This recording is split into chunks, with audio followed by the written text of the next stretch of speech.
Okay, let's be honest. You're here because you're tired of getting the runaround on website pricing. You're sick of getting quotes that are just all over the map, right? Well, in the next few minutes, we are going to cut through all of that noise. We're going to give you a super simple framework to understand exactly what a website should really cost in 2026. No jargon, no nonsense. Let's dive in. This is it. This is the big question. You just want to know, how much is this thing going to cost me? You need a real number you can actually plug into a budget. But of course, every single time you ask, you get a completely different answer, and it is incredibly frustrating. And this is the kind of answer you get, isn't it? A range so ridiculously wide that it's completely meaningless. It's not just frustrating, it's frankly disrespectful of your time. So let's figure out why this is happening, and more importantly, what you can do about it. Right now, you're trying to buy a website in what I like to call the Wild West. It is chaotic out there, a place where you can get two quotes for what sounds like the exact same project, and they'll be tens of thousands of dollars apart. So what's causing all this chaos? Well, it's basically two massive opposing forces crashing into each other. See, on one side, you've got businesses, maybe like yours, that have finally realized a great website isn't just a brochure, it's a money-making machine. And that's driving budgets and prices way up. But then on the other side, you've got this AI revolution, which can spit out a basic, functional website for almost nothing. And you, the business owner, you're caught right in the middle of this tug of war.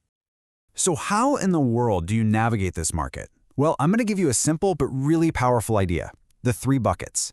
I promise you, no matter what a salesperson tells you, no matter how complex it sounds, every single website project fits neatly into one of these 3 categories. Let's break them down. First up, we have bucket number 1, the starter site. Think of this as your digital calling card or your online handshake. It's perfect for a new business, a local contractor, or any professional who just needs a clean, simple presence so people can find them online and see that they're legit. So what do you actually get in this bucket? Well, you're usually looking at about 5 to 10 basic pages. Your home, about, services, contact us. The design is typically based on a pre-built template or theme, and it'll have a simple way for people to get in touch. For a solid starter site, you should be budgeting somewhere in the range of $1,500 to $8,000. All right, next up is bucket number 2, the professional business site. Now we're graduating from a simple calling card to a real workhorse. This site has a job to do. It's a lead generation engine designed specifically to bring you new business, whether that's through booking appointments, getting quote requests, or generating sales calls. Now, this is where you start to see things like custom design, not just a template. But the real price driver here, it's integration. Getting your website to talk to your other business software, like your Salesforce CRM or your scheduling tool, that gets complicated fast. Think of it like this. Your website and your CRM speak different languages. A good developer is like a high-end UN translator, making sure the communication is flawless. That skill is what costs money. Here, you're looking at a range of about $7,500 all the way up to $25,000.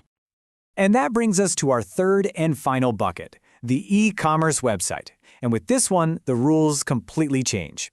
Here, the website isn't just part of the business, the website is the business.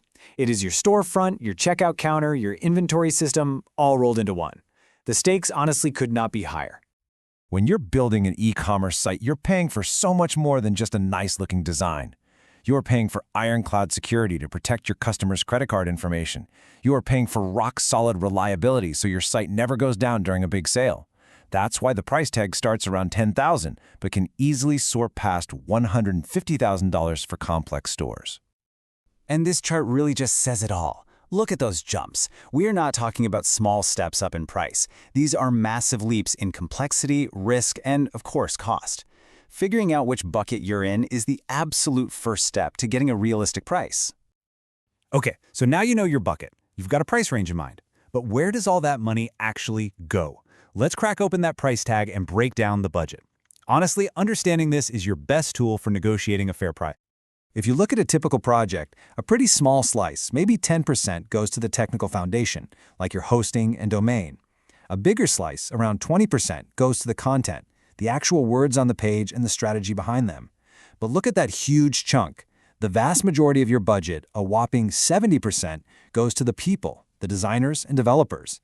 You're not buying software. You are buying hours of skilled human expertise. But hang on. Here's a little secret the industry doesn't always like to talk about. That initial quote, that's just the tip of the iceberg. we need to have a serious talk about what I call the budget killers. These are the hidden, recurring costs that sneak up and absolutely destroy small business budgets. So what are these sneaky costs? Number 1 is maintenance and updates. Number 2 is what we call feature creep, that temptation to just add one more little thing.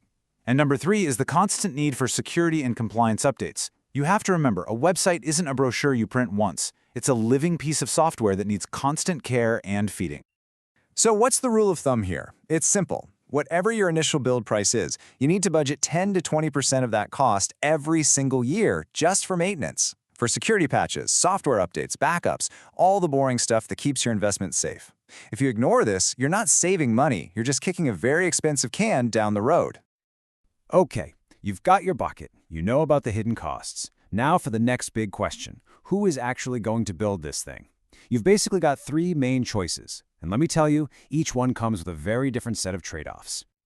Let's break it down real quick. A freelancer is often more affordable, and you get to talk directly to the person doing the work. The downside?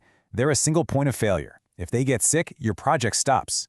An agency gives you a whole team of experts, which is great for complex jobs, but you're going to pay for all that overhead. And finally, a DIY builder like Squarespace is super cheap and fast, but you'll hit a wall on customization and performance pretty quickly.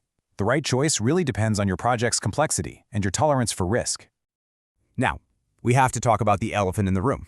You can't have a conversation about website costs in 2026 without talking about AI, but it is not as simple as AI is making everything cheaper. The reality is, well, it's a lot more interesting than that.